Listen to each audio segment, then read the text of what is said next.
Yep, another stop idolizing the military post, but this one is coming from an Iraq veteran.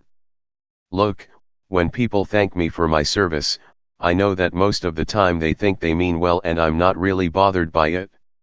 I can usually tell when someone is being sincere, versus someone who just wants to score public patriotism points on social media. But I think that if the general population had any fucking idea what soldiers can be like when they think no one is looking, they'd be asking a lot more questions or even demanding congressional hearings. Let me ask you this, if you were to think back to every 4th of July celebration, Veterans Day parade, or any other public event that you've ever been to where soldiers are present, would you be able to calculate how many rapists you've applauded? How about the number of drunks, child abusers, spouse beaters, drug addicts, etc.? Of course you wouldn't, and until you clicked on this post the thought of doing so would never have occurred to you. I've overheard soldiers say fucked up shit like killing Iraqis isn't a sin because they aren't Christians and sincerely believing it. I had the very unfortunate experience of having to take orders from an NCO who honestly thought the UCMJ was modeled after biblical law and should be carried out as such, and a commissioned officer who legit did not understand how nor care that low morale actually kills people. Many of the most fucked up and downright vile human beings I've ever met were soldiers. I've marched side by side with people you wouldn't want anywhere near your children, and no pointing this out is not disrespectful in the slightest, and if anything it needs to be called out a hell of a lot more often. Before I continue, please don't think that I'm trying to paint the entire US military as all being monsters. I've met a lot of really awesome people who are basically family now, but I've also met people who shouldn't be trusted with so much as a butter knife, never mind a loaded firearm.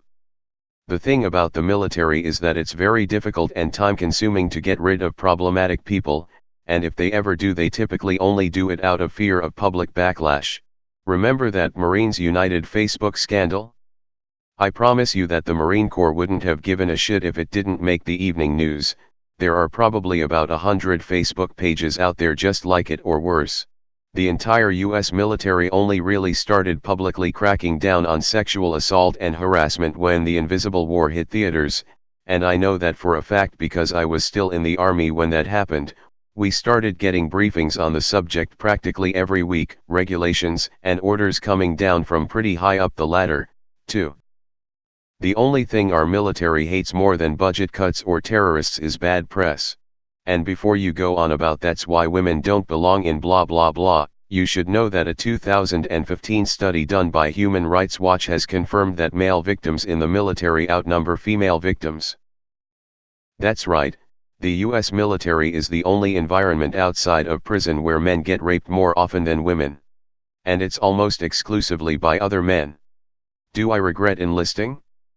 No, actually, I don't. The military has a lot of unique opportunities for people willing and able to push themselves, and I won't necessarily talk someone out of enlisting if they're certain it's what they want to do. But it's the assholes that ruin it for those who actually want to be all that they can be. I don't give a shit if the soldier next to me prefers men or women, or wants to be a woman. If that person can't even grasp the basic concept of consent, they absolutely should not be given a weapon. Soldiers and veterans are only human beings after all. We're susceptible to the same bullshit in life that you are to one degree or another, plus extra. The takeaway here should be that no one is above the law or basic decency, regardless of their service. Edit. Wow, gold and silver. Glad to know how much some of you appreciate my thoughts on the matter. Thank you very much. And for those of you who asked to see the HRW study, it's called Embattled and focuses mostly on retaliation faced by service members who report being assaulted. Edit 2, WOA, what? Platinum. BRB, gonna go buy a lottery ticket. JK, thank you. Holy shit, I was not expecting this at all. I had a friend who was ex-army, and when people said thank you for your service his response was thank you for your tax dollars. Formerly active jarhead here. A number of years ago I was playing poker in Cleveland while I was in town on business. Well, long story short, the table I got sat at had a veteran from Iraq with the corresponding veteran hat on. So we start chatting, and he visibly cringes at what he thought was coming. Asked him how many times he got sent to the sandbox, mentioned that I got out pre-9/11 and regretted not being able to out and help in some fashion. Mentioned having nothing but respect for anyone that went out. After a while of our chatting, he mentions how relieved he was that I didn't thank him for his service. I flash him a knowing smile and simply say, "No sweat, brother." True story. My dad is a semi-retired Afghanistan/Iraq Army veteran who now works in intelligence, and is pretty high-ranking, though he's not allowed to even tell his family a lot of what he did/does. He would 100% agree with you. He said extremely similar things to what you've posted here. He resents and loathes the often blind patriotism present in many pro-military people. He's polite when someone thanks him for his service, but I can see him internally cringing at times. It's pretty sad to see too, because he clearly has pretty bad PTSD from the things he's witnessed, but he can't really openly vent about those things, even to therapists. In any case, I appreciate your brutal honesty and openness here. Thank you. An honest opinion.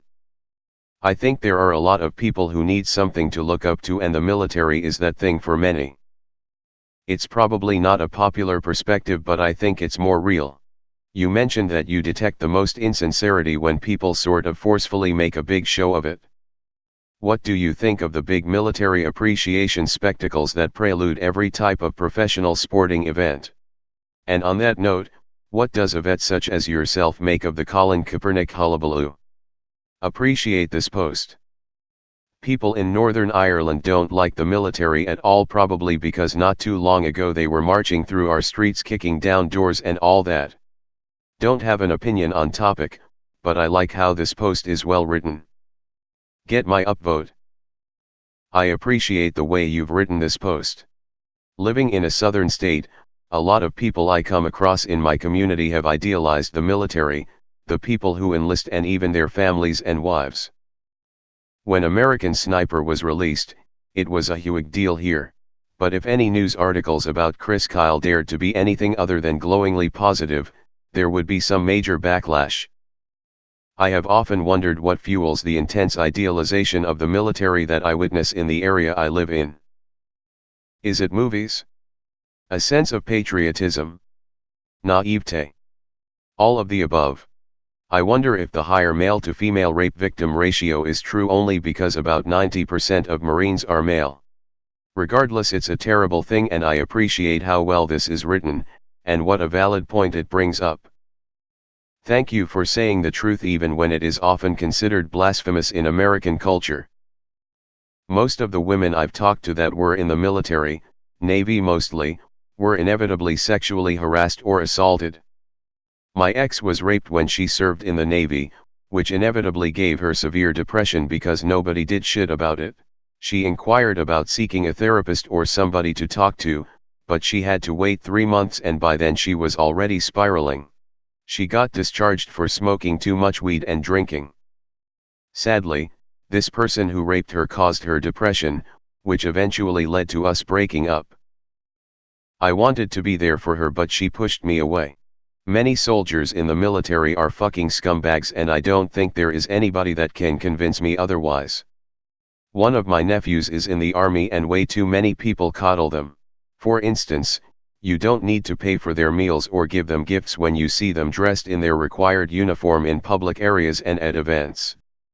They're adults, they get paid and have their own money.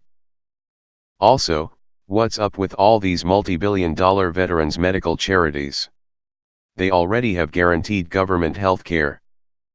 Thoughtful, well-written, actually unpopular opinions by people with first-hand experience like you is why I stay on this sub. Not trying to be a dick, but why are they praised for volunteering? It isn't like with Vietnam vets where they were forced to go. Thank you for this genuine perspective.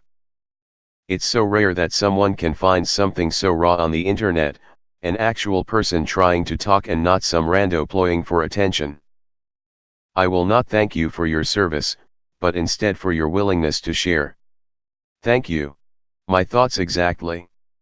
Although I never went into combat, My 3 years in, I not only saw but participated in more shit than I could have ever gotten away with as a civilian. I will never regret my time in, but I wasn't an hero, and I hate it when people tries to turn me into one. As a Christian, I hate the idea that people are better or worse than me because they are or aren't as religious.